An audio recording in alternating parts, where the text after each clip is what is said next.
KTX 개통 20주년을 맞아 동대구역 이용자가 연간 1,000만 명을 넘었다는 소식입니다. 서울역에 이어서 전국 2위로 부산역보다 60만 명 더 많이 이용객들이 이용을 했다고 하는데요. 이용객 증가에 힘입어서 운행 횟수도 늘리고 주요 복합시설도 들어서면서 이제 지역의 교통 중심지로는 물론이고 상업적, 문화적 공간으로도 자리를 잡았다는 평가를 받고 있습니다.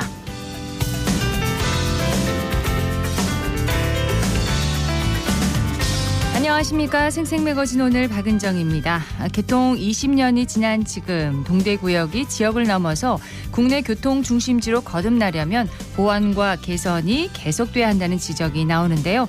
동대구역의 발전과 앞으로의 전망 기자의 눈에서 살펴보도록 하겠습니다. 4월 2일 화요일 생생매거진 오늘 시작하겠습니다.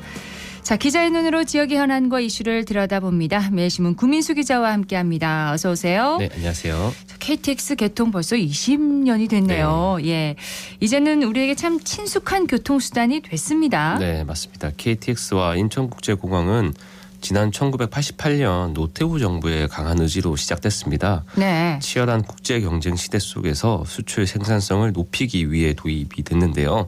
선진국으로 도약하기 위해서는 두 사업의 성공적 추진이 반드시 이루어져야 한다고 강조했습니다. KTX는 지난해 누적 이용객이 10억 명을 돌파하며 네. 하루 평균 32만 명을 운송하고 있습니다. 서울, 부산 종점 기준 국내 여객 통행량 가운데 70%가 KTX가 담당을 하고 있고요. 네. 동대구역은 하루 평균 이용객이 3만 5천 명에 달합니다. 아, 그렇군요. 3만 5천여 명이 동대구역을 이용하고 있네요. 네. 하루에. 자, KTX 20년 역사, 이 대구의 경제 지형도 바꿔놓았는데요. 동대구역 일대는 유동인구 최다 지역이 됐고 이제는 동성로를 뛰어넘는 상업과 문화의 중심지로 거듭났다고 할 수 있어요. 네, 2004년에 동대구역 이용객이 650만 명 정도였다고 합니다. 1년에. 네. 네. 지난해에는 1,200만 명을 기록을 했는데요. 이들 이렇게 동대구역을 중심으로 사람이 몰리자 동대구역이 대구의 중심 상권으로 자리 잡고 있는 겁니다. 네. 복합안승센터와 함께 신세계백화점 대구점이 2016년 12월 개점했는데요. 이듬해 2017년 6,800억 원대 매출을 시작으로 매년 10%가량 매출 증가세를 보이고 있습니다. 2020년 처음으로 1조 매출을 돌파하고요. 2024년 1조 5천억 원을 기록했는데요. 대구에서는 압도적 1위고요. 전국에서도 6위권의 매출입니다. 이야, 네. 이 대구를 벗어난 대구 신세계 이용객도 2017년 51%에서 매년 조금씩 늘어나서 2021년 54%, 22년 57%, 23년 59%로 그 비중이 늘고 있습니다. 외지에서 대구 신세계를 그렇죠. 찾는 이용객. 맞습니다. 네. 대구 고객 말고 다른 네. 지역에서 대구 신세계를 찾는 이용객 비중입니다. 2023년에 거의 60% 네. 비중을 차지하고 있나요? 네, 고속철도를 비롯한 이 복합안승센터 시설 덕분에 서울 경기 고객의 비중도 매년 12% 이상 유지가 되고 있다고 합니다. 다만 공교롭게도 KTX 개통 원년인 2003년 대구역에 개점한 롯데백화점 대구점은 개점 초기에는 대구 최고 매출을 기록했으나 이후 감소하면서 경쟁의 중심에서 밀려났습니다. 그렇군요. 대구역에 네, 위치해 맞습니다. 있어서 그렇군요. 예전에는 참 대구역이 활발하게 사람들이 네. 찾은 곳이었는데 지금은 이제 동대구역 쪽으로 많이 몰리고 네. 있습니다. 확실히 최근에는 동대구역 주변에 업무 시설도 많이 늘어났어요. 네, 동대구역 내거리에서 법원 내거리까지 이어지는 동대구 벤처밸리가 대표적인데요. 과거에는 대구 상공회의소나 대구 테크노파크 정도가 있던 곳이었습니다. 네. KTX 개통 이후에 대구 경북 디자인센터, 대구 무역회관, 대구 콘텐츠 센터 등이 차례로 들어섰고요. 지금은 유망 스타트업들도 동대구역 입지를 선호하고 있습니다. 2022년 연말 기준 48개 벤처기업이 입주해 있을 정도입니다. 박윤아 대구 경북 벤처기업 연합회장은 동대구 벤처밸리는 교통 접근성이 좋아서 기업들이 네트워킹하기 최적화된 입지 조건이라고 짚었습니다. 네, 국제회의나 전시 등을 의미하는 마이스 산업도 이제 동대구역 개통과 함께 많이 활발해졌죠. 네, 맞습니다. 한국관광공사에 따르면 2003년 기준 대구에서 개최된 마이스 국제회의가 모두 6건이었다고 합니다. KTX 개통 이후 2022년 기준으로는 총 19건의 국제 마이스 관련 회의가 열렸는데요. 네. 경북에서 개최된 22건을 포함하면 2003년과 비교해서 683% 야. 증가율을 보이고 있습니다. 코레일은 KTX 개통이 서울 외 지역으로의 접근성을 향상시켜서 지역별 국제 행사 개최 횟수에도 영향을 미쳤다고 했습니다. 전체 마이스 국제회의가 65% 증가하는 동안 서울 외 지역은 387% 증가했다는 것입니다. 네. 자, 20주년 개통 20주년을 맞은 지금 동대구역의 어떤 발전과 성과를 두고 전문가들의 의견도 궁금하네요. 네, 좋은 평가들도 있지만 20년이 지난 시점에서 살펴볼 때 보완점도 필요해 보입니다. 20살을 맞은 고속철도를 본 전문가들은 이제는 철도망 연결을 통해 인접 시군과의 연결성과 확장성에 주목할 때라고 제안하고 있습니다. 연결성과 확장성이요? 네, 지금 도시철도를 제외한 지역 간의 철도망은 상대적으로 오랜 기간 취약해진 상태입니다.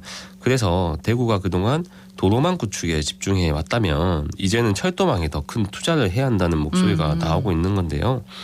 KTX와 인천국제공항이 지방에 좋은 영향도 많이 줬겠지만 다른 관점에서 본다면 네. 오히려 수도권 과밀화의 원인으로도 분석되고 있습니다. 아, 그 대안은 뭐가 있을까요? 네, 수도권 중심 체제를 보완할 핵심 대안으로 TK 신공항이 떠오르고 있는 건데요. 수도권 중심의 여객 물류 중심에서 벗어나 대구 경북 통합 신공항과 KTX를 연결하는 새로운 국토 교통 체계가 구축돼야 한다는 것입니다. 네. 네, KTX와 TK 신공항이 여객과 물류를 적절히 분담한다면 이 포화 상태인 인천국제공항의 피로도를 낮추는 동시에 비수도권 경제 활성화를 꾀할 수 있다는 해석이 나오고 있습니다. 네. 또 TK 신공항은 내륙공항이어서 항공기 한 대당 이착륙 비용이 저렴하고요. 달빛 철도까지 생긴다면 광주 전라권의 접근성도 상당히 올라가게 됩니다. 그렇습니다.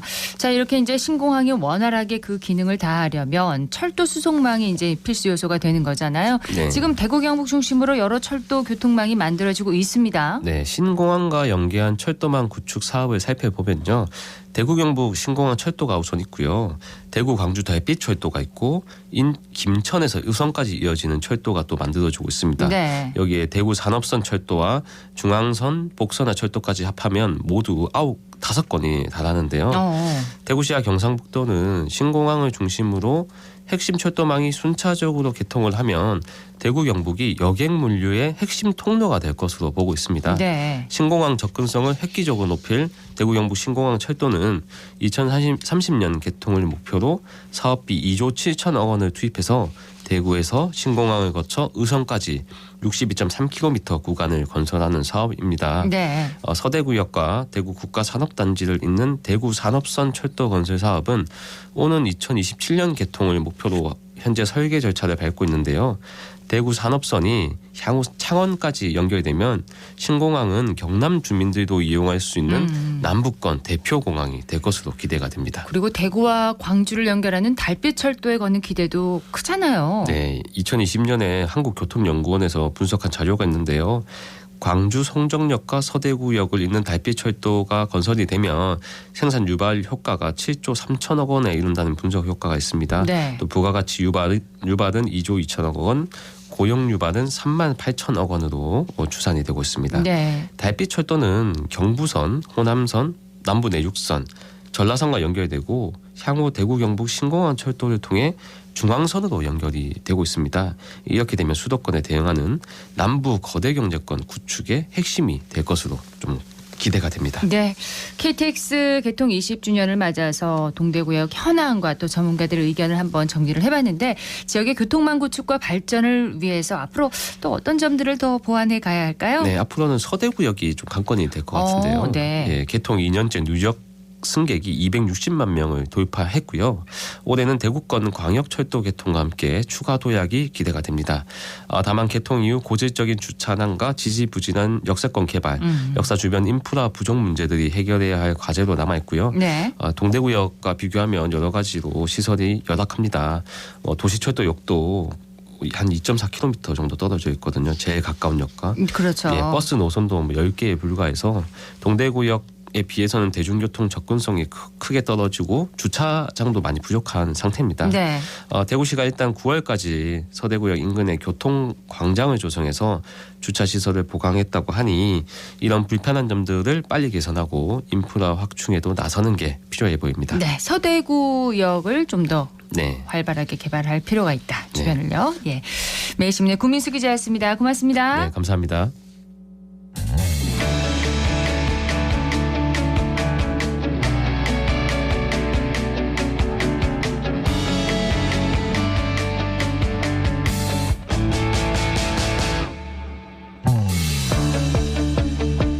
지역의 가치와 경제를 살리는 창업가들을 위한 시간입니다. 레벨업 대구 창조경제혁신센터의 최문종 본부장 나오셨습니다. 어서 오십시오. 네, 안녕하세요. 예, 본부장님 오늘 레벨업 시켜줄 내용은 뭔가요?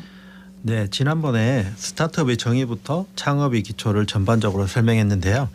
오늘은 좀 더 솔깃할 만한 주제를 들고 왔습니다. 솔깃할 만한 이야기요? 네.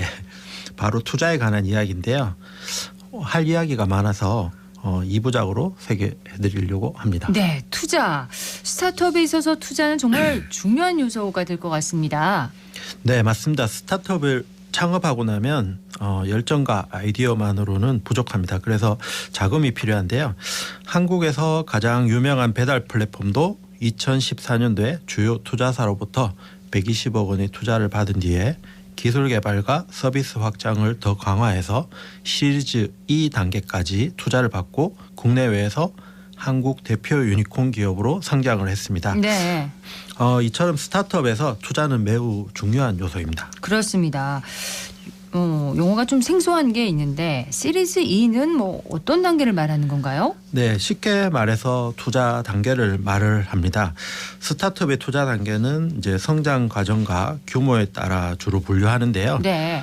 창업 초기 자금 확보 단계인 시드 투자에서 시작해서 이제 시리즈 A, B, C, D 이렇게 투자 단계가 진행될 때마다 알파벳 순서로 이제 진행됩니다. 네. 그러니까 시드 투자가 이제 시작인 거네요. 네, 맞습니다. 그러면 네. 시리즈 A, B, C, D 그 E가 마지막 단계인 건가요?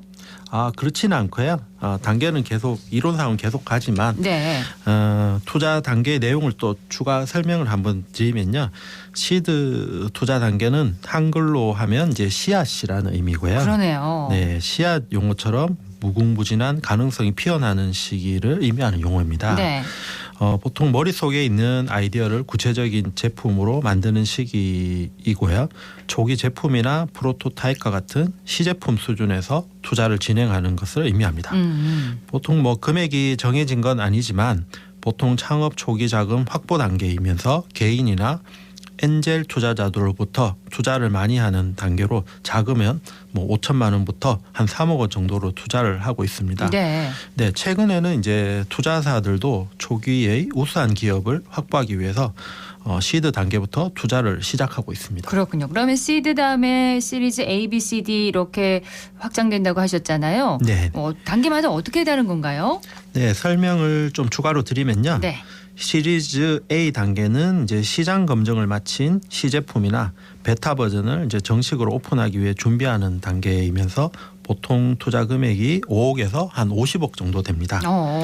장기적인 이제 수익 창출을 위해 비즈니스 모델 개발과 스케일업이 필요한 단계입니다. 네. 최근에는 이제 시드 투자하고 시리즈 A 중간에 프리 A라는 중간 단계를 넣기도 합니다. 중간 단계라면은 그 과정으로 넘어가는 단계인가요? 네, 이제 시드와 시리즈 A 단계가 이제 갭이 좀 크기 때문에 중간에 이제 한 번 더 투자를 하는 부분이 있는데 그걸 네. 보통 이제 프리 A라고 부르고 있고요. 시리즈 B 단계는요? 시리즈 B 단계는요, 기업을 한 단계 성장시키는 단계로 한마디로 이제 본격적인 성장을 하는 단계입니다. 네. 보통 투자 금액이 50억에서 한 200억 정도 되고요. 이때 이제 시장 점유율을 높이기 위한 투자를 하면서 투자금은 적극적인 마케팅 및 연구나 우수 인력 확보, 연구 개발 등을 위해서 주로 사용됩니다. 그렇군요. 그리고 이제 그 다음 단계는 이제 시리즈 C 단계인데요. 이때는 이제 기업의 성장이 가속화하는 단계고 보통 스케일업 단계라고 하며 성장이 빨라지는 단계입니다.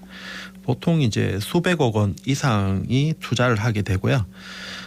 상장에 가까워지는 단계이기도 합니다. 네. 확장된 사업의 이제 시장 점유율을 본격적으로 높이면서 스케일업을 가속화하는 단계로 IPO 즉 뭐 코스피나 코스닥의 상장 또는 임수 합병을 위한 추가 자금 모집 단계입니다. 네, 성장 그 기업의 어떤 그 성장 단계에 따라서 이렇게 그 이름도 다 다르고. 네, 예, 맞습니다. 투자 단계도 네, 다 네. 다른데 네. 스케일업이라는 단어는 스타트업 분야에서 자주 듣거든요. 이게 어떤 의미를 말하는 건가요? 지금 말씀하신 대로 이제 스케일업이라는 단어가 이제 스타트업에서 많이 쓰는 용어입니다. 네. 이제 사전적인 의미는 이제 스케일은 규모를 의미하고요.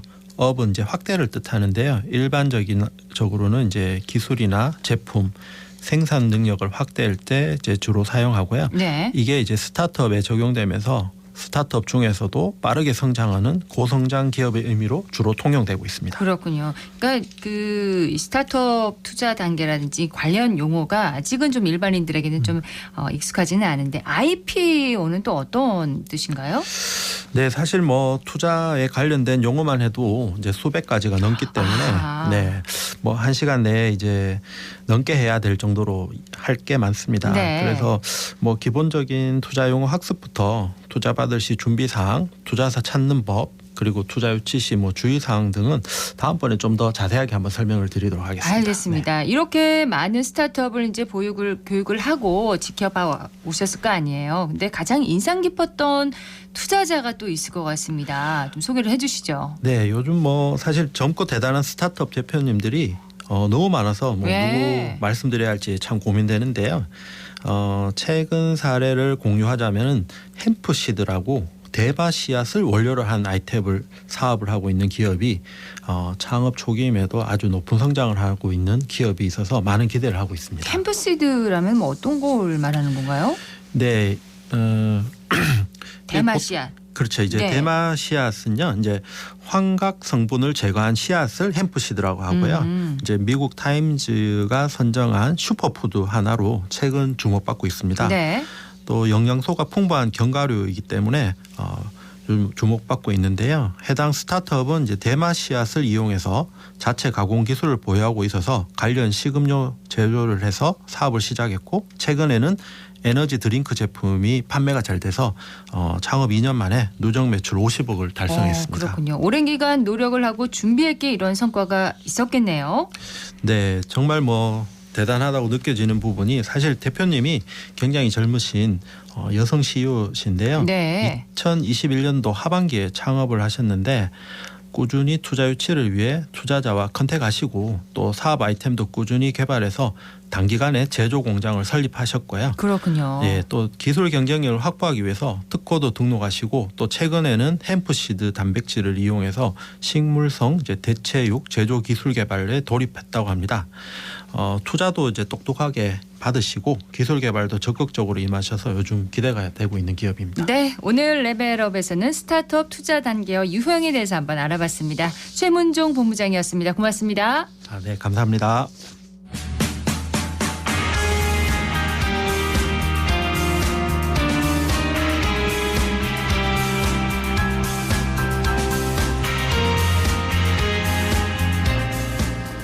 의료 대란이 한 달 넘게 이어지고 있지만 갈등의 간극이 좁혀지지 않고 있습니다. 대구시 의사회는 정부의 의료개혁 정책을 지적하고 의료 정상화를 촉구하고 있는데요. 오늘 줌 인터뷰에서는 대구시 의사회 민복기 회장 연결해서 자세한 얘기 나눠보도록 하겠습니다. 민 회장님 안녕하십니까? 예, 안녕하세요. 예, 어제부터 임기가 시작된 걸로 알고 있습니다. 소감을 여쭤봐도 될까요? 예. 저는 대구광역시 사회가 올해가 창립 77주년을 맞게 됐는데요. 네. 이러한 유구한 역사와 전통을 자랑하는 시회장에 취임하게 된 것이 저에게는 큰 영광이고요. 회장의 의무인 우리 대구 시민의 보건의료 향상과 7천여 회원의 권익 보호를 위해 노력하겠습니다. 예. 또 민 회장님 하면은 감염병 확산 방지에도 역할을 크게 하신 걸로 알고 있는데 지금의 의료 대란처럼 그 당시에도 의료교육에 좀 혼란이 컸었죠. 예, 아마 한 4년 전이죠. 그렇습니다. 우리가 2020년 2월 코로나 지금 초기 상황과 비슷하게 이번에도 2월부터 시작했네요. 네. 그 당시에도 아마 전문가들은 코로나19 위험성에 대해 설명을 드렸는데 저도 그때 아마 그 2월부터 계속 아마 이틀 간격으로 생방송 KBS 7뉴스에 출연해서 당시 코로나19 상황과 다음 주 예측 상황, 뭐 자발적 사회 거리두기 등 안내를 우리 시도민께 항상 말씀드렸던 기억이 나고요. 그렇습니다. 예, 당시 아마 2월 초에 정부가 감기 정도로 국민께 설명을 했는데 사실 초기 대처가 그때도 좀 미흡했었거든요. 네. 그런데 대구의 첫 환자가 2월 18일 날 발생하고 아마 일주일 만에 굉장히 많은 환자가 막 1,000여 명씩 증가가 됐습니다. 그랬었습니다. 예. 예. 어쨌든 팬데믹 상황에서 대구 의사회의 노력 정말 뭐 강조하지 않아도 모두가 알고 있는데 그렇죠. 이번 선거 때 여러 공약을 제시하셨습니다. 올해 예. 의사회의 주요 사업은 뭔가요? 저희들 뭐 다양하지만 의사회 조직 강화 사업과 지역 대학병원, 종합병원과 유기적 협조, 네. 시민을 위한 의료 전달 체계 확립, 대시민 홍보 사업 강화, 해외 의료 봉사, 해외 교류 사업 등이고요. 그 중에 이제 의료 전달 체계를 확립하고 대구 시민의 보건의료 향상과 행복하고 건강한 대구시 만들기 예. 이런 것들이 가장 좀 중요할 것 같습니다. 그렇군요. 시민들을 위한 의료 환경을 만들겠다. 이 부분이 가장 중요하고 본질적인 문제인데 현실에서는 좀 어려움도 있습니다. 특히 수도권에만 인프라가 좀 몰려있다 이런 지적은 계속해서 나오는데 이 부분은 어떻게 보시는지요? 그렇죠. 그러니까 이런 걸 해결하려면 많은 것들이 있지만 첫 번째는 지역별 가산 등 실제적인 지원 정책이 필요하고요. 네.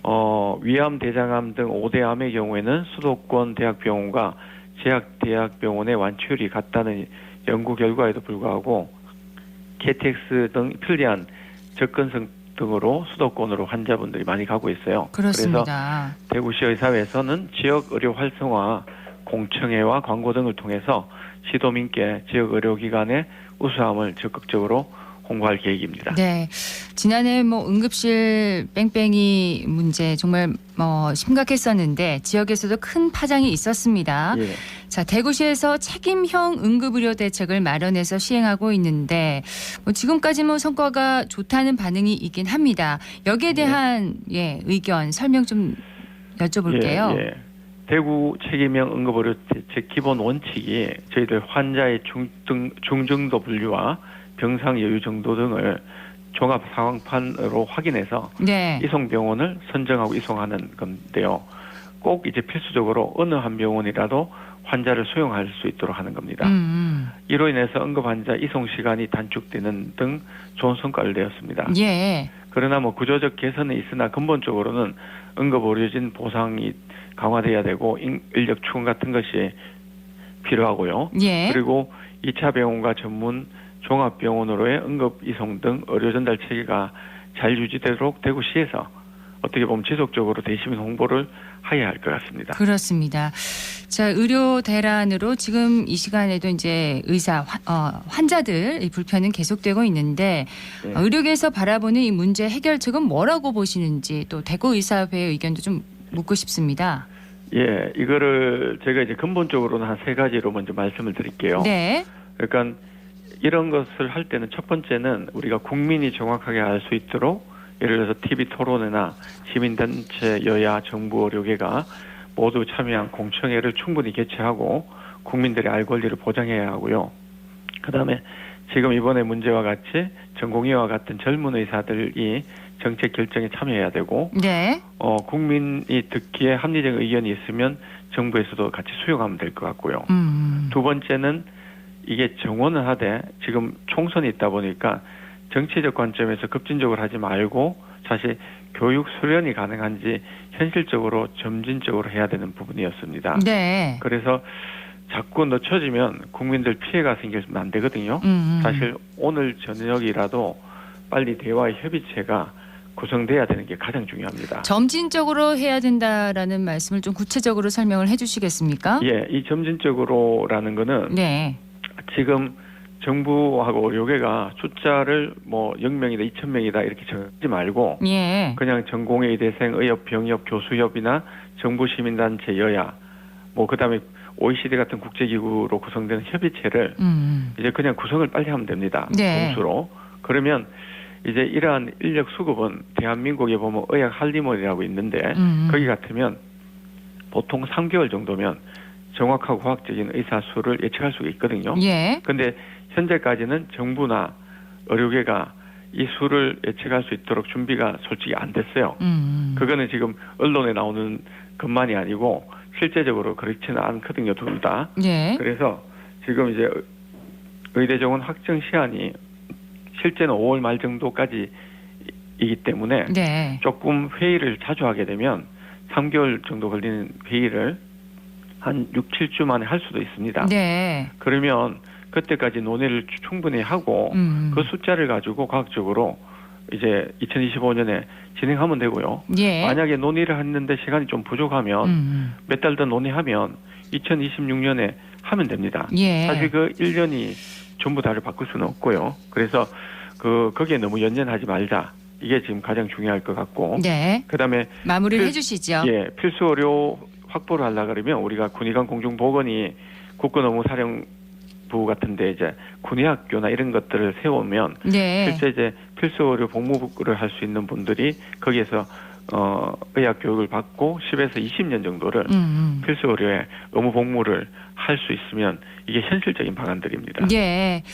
어쨌든 이런 대화의 자리에서 또 대구의사회에서도 또 큰 역할을 해주시기를 기대하겠습니다. 오늘 말씀 여기까지 들을게요. 고맙습니다. 예, 감사합니다. 예, 민복기 대구시 의사회 회장이었습니다. 오늘 대구 경북 지역 대체로 맑은 날씨 보이겠습니다. 내일은 비 소식도 예고돼 있으니까요. 생생매거진 오늘 화요일 순서 여기까지입니다. 박은정이었습니다. 고맙습니다.